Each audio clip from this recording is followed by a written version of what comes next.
One question though. What's the difference between a half and a full volley?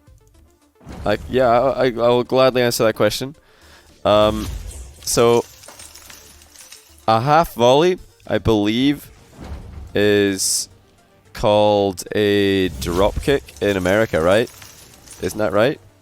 It's called a drop kick. So a half volley would be this. It's where the ball's bouncing, you hit it after the bounce, and then that helps you get more height on it. That's a half volley. But a full volley would be where you hit it before the bounce, so you don't wait for it to hit the ground. That's more like this, if you actually hit the ball. Full volleys are so hard to actually set up when I'm streaming. Wait, let me minimize my OBS, actually. This is going to be very important. We're full screen, we're tryhards. Oh my, did you guys see the screen flash incredibly bright green there? Still a tiny bit green, actually. This looks so much better. Like when it's green. But yeah, does that make sense? So half volley is just where you wait for the ball to bounce and then you smash it like this. Well, you don't have to smash it, but yeah, you wait for the bounce. And the full volley is where you just hit it before the bounce. That's it. That's the only difference.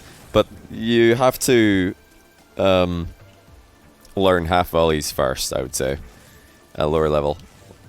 Not that you're a lower level player. Who knows? Maybe you're incredibly high level. But yeah, full volleys where you just boom it before the bounce. Half volleys where you wait for the bounce and then you obliterate the ball. Much appreciated. No problem, man. Dub, I actually really like that noise. Thanks for the 3 quid. J-Dow, thanks for the 13-month prime. Grim Darkflame with 27-month prime. Welcome back, dude. Tree Bear, thanks for the 9-month tier 1 as well. Yo, Johnny, why do Twitch notifications butterfly after you're done with the stream? I don't know, man. I don't know, actually. Like, Twitch notifications are really annoying. I mean, that's why I never start show matches immediately after I go live. I tend to wait a couple minutes because I don't want, you know, game 1 to be halfway through. How to half volley? I'll teach you, CJ. So, if you're learning how to half volley, first you have to learn how to bounce dribble.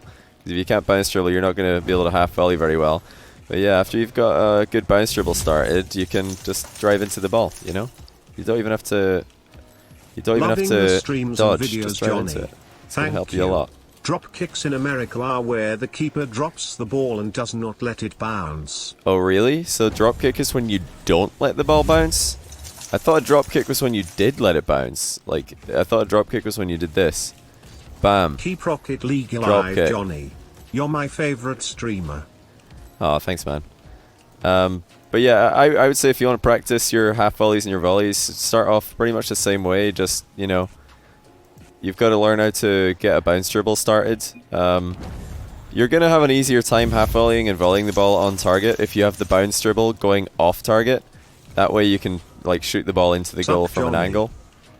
If you're this is the biggest mistake that most people make when they're trying to learn how to half volley or volley, is they dribble the ball straight at the goal, then they're like, man, I'm gonna and they, you know, they can't get any power on it because they're trying to shoot it the exact same way that the bounce is already going. So dribble off target, boys.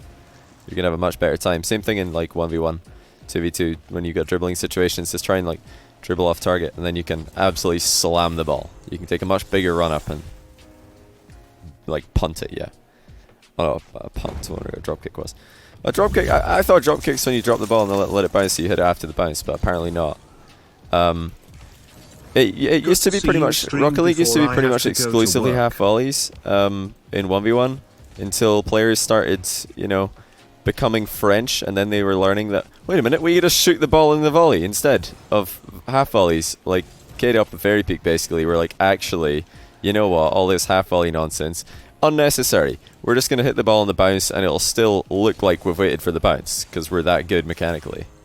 And yeah, that was pretty much the way that one's changed. French players, man. It is, yeah, that's what I thought. I was convinced, CJ, that drop kick was when you let the ball bounce. Like, you let the ball bounce and then you boom it. Drop kick. Half volley is what I would call it. Whereas full volley is where you don't let the ball bounce. You have to, but for it to be a volley, in my opinion, it has to be like, the ball has to be coming down. Okay, this is the last thing to make something a volley, is it has to be on its way down. A volley is not like when the ball is like being lifted up. Like, I wouldn't call this a volley if the ball's already going up and then you hit it. Like, it's not falling down, so it's not a volley. A volley is when the ball has some downward trajectory on it, or downward momentum, and then you hit it. So it's like more like this, where you catch it like, oh, that's a half volley. Can't do it. Volleys in free play are actually quite hard. I can't do them ever. Too much half volley practice. It is an AFL. Is that Australian Football League or something? Have I guessed that correctly? But yeah, a volley has to be on the downward trajectory, I think. Like that. That's a volley. Because the ball had like some kind of downward angle on it. And that's a half volley because I hit it after the bounce. Boom. One after another. Actual footy league. Okay, hold on a second. Let me let me get out of full screen here.